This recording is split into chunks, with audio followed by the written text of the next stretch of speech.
Assalamualaikum warahmatullahi wabarakatuh. Ketemu lagi dengan channel kami Bintang Kursus Setir Mobil. Kali ini saya akan mendampingi Mas Robi dan akan menjelaskan fungsi-fungsi lampu indikator pada dashboard. Saksikan video ini sampai selesai. Jangan lupa like, komen, subscribe, dan tekan tombol loncengnya biar tidak ketinggalan video dari kami berikutnya. Selamat menyaksikan, semoga bermanfaat. Salam sehat. Semoga semua dalam lindungan Allah Subhanahu wa Ta'ala. Amin ya Rabbal Alamin. Oke Mas Robi, sebelum memulai jalan, saya tambahkan sedikit tentang fungsi lampu indikator yang berada di dashboard. Ya, ini seorang driver harus paham. Karena apa? Lampu indikator di dashboard itu menunjukkan kinerja mesin dalam keadaan normal atau ada trouble. Yang pertama yang harus dipahami, satu, kalau dalam keadaan mesin hidup seperti ini, lampu indikator yang ada di dashboard semua harus mati. Berarti kinerja mesin dalam keadaan normal. Kalau masih ada yang menyala, contoh ini ada lampu P warna merah masih menyala, padahal mesinnya sudah hidup siap jalan, berarti handremnya belum terlepas. Jadi pastikan kalau kita mau jalan, handrem dilepas. Coba handremnya dilepas, lampunya padam. Jadi lampu harus padam semua, berarti kendaraan siap jalan. Paham ya? Di sini nanti ada banyak lampu indikator. Sekarang matikan dulu Mas mesinnya. Oke, on kan. Ya, itu ada beberapa lampu yang mana pada saat mesin kondisi mati, kontak di on, lampu itu menyala. Yang pertama tadi handrem, ya, rem tangan harus mati kalau mobil siap jalan. Yang kedua, sebelah kanan lampu handrem ada lampu gambar aki atau akumulator. Itu indikator sistem pengisian aki. Kalau mesinnya hidup, lampu gambar aki ini harus mati. Kalau menyala, berarti sistem pengisian aki tidak bekerja atau mati.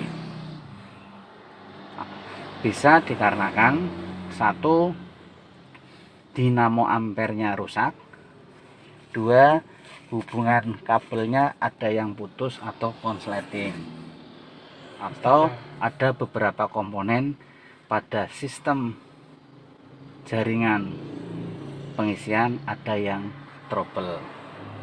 Jadi kalau mesinnya hidup, lampu gambar aki itu harus mati. Yang kedua, yang ketiga ya, lampu kontrol oli mesin. Gambarnya kayak lampu Aladin kalau orang bilang. Itu sistem pelumasan mesin, yang mana kalau mesinnya hidup, lampu kontrol sistem pelumasan harus mati. Kalau menyala, berarti sistem pelumasan tidak bekerja. Bisa karena olinya habis, pompa olinya rusak, atau filter dan jalur olinya ada yang tersumbat. Jadi kalau menyala dalam keadaan mesin hidup, minggir, berhenti, cek sistem pelumasan. Kalau kita jalan terus, akibatnya fatal, bisa mogok di tengah jalan dan bisa merusak komponen vital seperti sekernya bisa nyekat. Yang keempat, atasnya lampu indikator ada gambar mesin warna kuning. Itu lampu indikator check engine atau kontrol mesin. Warnanya kuning artinya peringatan kalau mesinnya hidup, lampu itu harus mati. Kalau menyala berarti ada trouble pada mesin, bisa ada jalur kelistrikan yang trouble atau komponen mekanik yang trouble atau jalur bahan bakar ada yang trouble. Jadi itu untuk mengetahui sistem kinerja kelistrikan pada ICU nya, pada sensornya, pada komponen-komponen pengapian dan bahan bakar yang lainnya, sistem injeksinya, oke, atau komponen digital pada mesin ada yang trouble. Terus sebelah kanan ada gambar lampu indikator, gambar setir dan tanda panah, itu power steering. Pada saat mesin hidup, lampu gambar setir ini harus mati. Kalau menyala dalam keadaan mesin hidup, berarti sistem power steering tidak bekerja. Setir diputar lebih berat. Kemungkinan apa? Pompanya rusak, olinya habis, atau selang-selang oli ada yang bocor, sehingga sistem sirkulasi oli power steering tidak bekerja. Jadi yang normal lampu itu harus mati. Selanjutnya di off dulu, on. Ada yang langsung mau mati, lampu gelombang, temperatur mesin. Itu hubungannya dengan sistem pendinginan air radiator.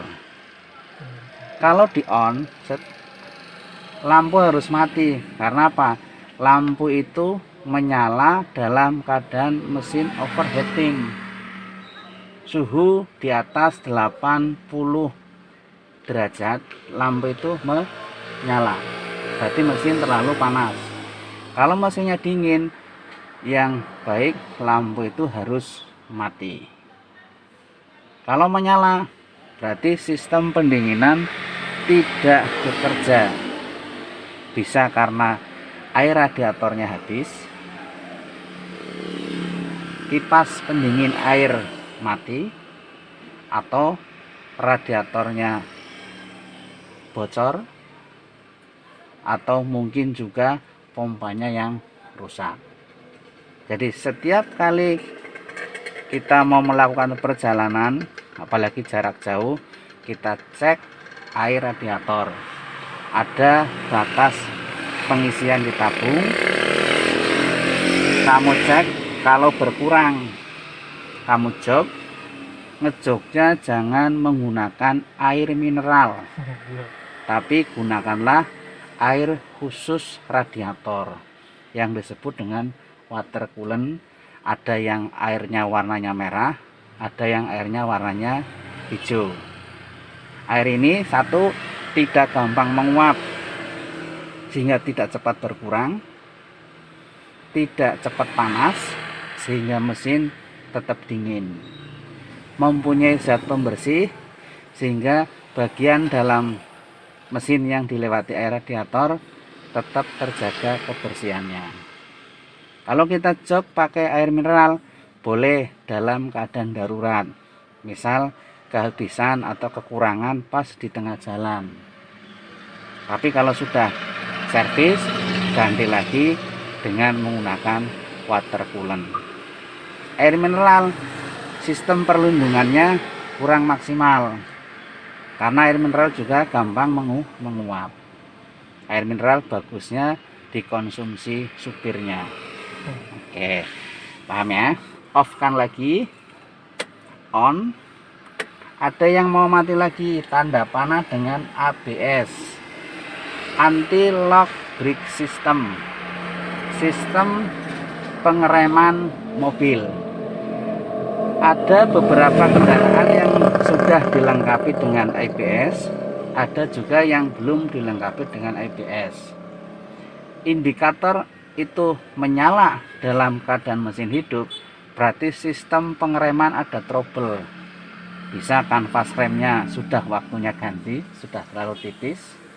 Bisa karena ada trouble minyak, hidrolisnya kurang bisa bekerja, atau sistem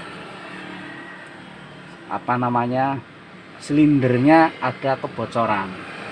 Kalau itu menyala, kamu biarkan jalan terus, bisa terjadi kasus rem bisa blong. Jadi kalau menyala berarti indikator bahwa kamu harus melakukan pengecekan sistem pengereman. Paham ya? Sekarang starter biar nggak panas. Oke.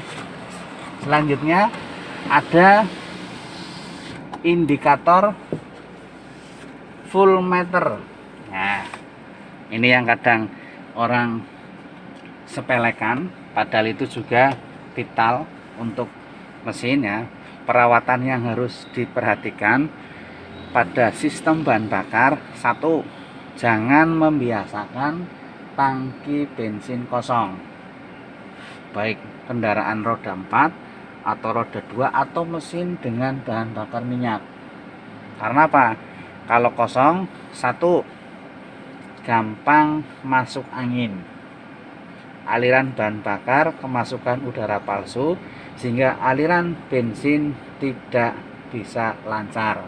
Akibatnya bisa berbet dan juga bisa mogok di jalan. Yang kedua, kalau kehabisan bahan bakar, endapan kotoran dan air di bagian paling bawah tangki ini bisa kesedot masuk ke mesin. Ini bisa mengakibatkan kerusakan pada seher, ring seher dan buring.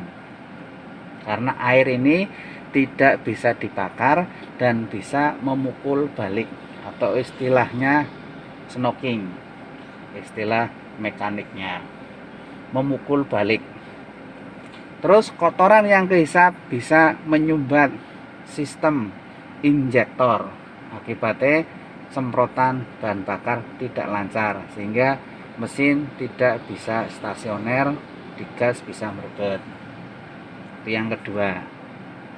Yang ketiga, kalau kosong bisa menimbulkan tangki cepat karaten. Karatnya larut bercampur dengan bahan bakar, akibatnya apa? Oktan bahan bakar turun. Karena bercampur dengan kotoran larutan karat, bahan bakar berubah warna, ciri-cirinya.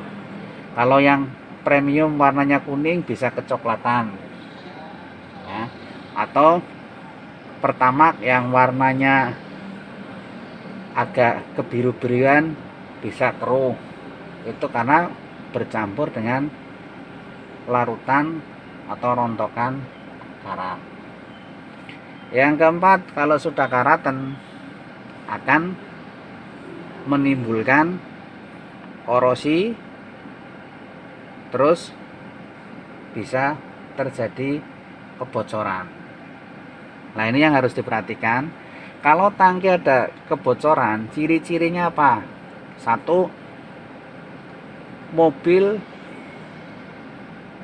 di dalam atau di luar kita bisa cium bau bensin tidak hilang. Kok rembes terus? Padahal tidak ada bekas tetesan, tapi bau bensin tidak bisa hilang. Ini ciri-ciri kebocoran. Bisa karena tangkinya keropos, bisa karena selangnya bocor, bisa karena klemnya kurang kencang. Jadi seorang driver sebelum melakukan perjalanan harus peka. Karena apa? Kalau ada kebocoran ini, kabut bensin menguap, ini kalau terjadi konsleting, ini efeknya akan mudah terbakar. Jadi jangan sepelekan gangguan yang dianggap remeh tapi bisa mengakibatkan fatal. Contohnya tadi rembesan-rembesan bensin yang dibiarkan. Terus yang terakhir, kalau tangkinya kosong, pompa rotak atau pompa injektor itu terendam di dalam tangki.